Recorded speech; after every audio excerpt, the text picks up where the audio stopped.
National Guard members have been stationed at our Capitol for 3 months, and their mission was extended through May, despite questions over the supposed threat they're protecting against. Our next guest rejects the idea, saying the soldiers need to return home. Joining us now is the chairman of the board of the National Guard Association of the United States, Major General Michael McGuire.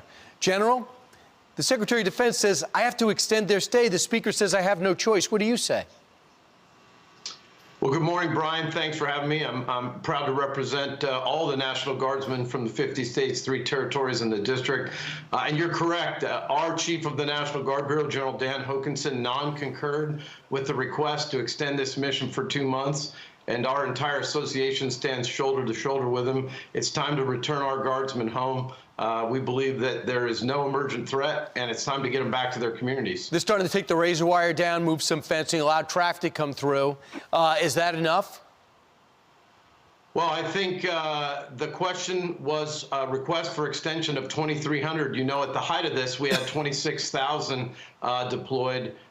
Here in Arizona, we objected to that. We felt that it didn't have the proper legal underpinnings as signed by the president, first President Trump and now President Biden, with no declaration of emergency that we've seen or any declaration of insurrection. And it's time now to get our guardsmen home and hand this off to law enforcement. All right, so let's look at the cost. January to March, $410 million. April to May will be $111 million.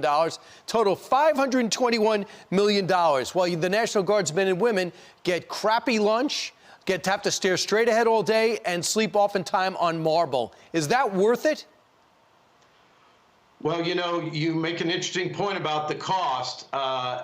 Just by comparison, the entire budget of the Capitol Police is only $460 to $470 million a year. So in over 3.5 months, we will extend more resources from the federal coffers than the entire Capitol Police will use all year. And I would just say that Congress needs to look into how we're spending federal money there, but we're unwilling to spend that same federal dollars for our colleagues in Minnesota and other states that suffered great problems last summer.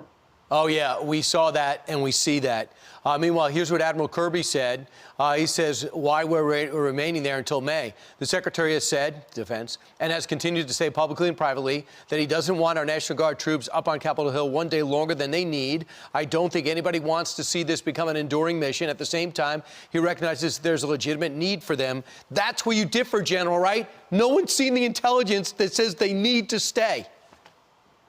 Right. You know, I'm a career F-16 pilot and transitioned to my role as the commanding general of the Arizona National Guard 8 years ago. And I can tell you, any time where we have an unfortunate incident like the 6th, if we have these cascading decisions that are made that lead to increased risk, if we don't break the chain, things will get worse. And I just think that the citizens of this nation rebuff the idea of armed, uniformed military folks policing the streets. For over 300 years, this nation has seen how that threatens the personal liberties and freedoms, and it's time to send our guardsmen home. They have great things to do here, responding to the pandemic and other things in all the states. Lincoln had less protective during the Civil War. Major General Michael McGuire, thanks so much. We hear you. We thank you. And everybody else who serves.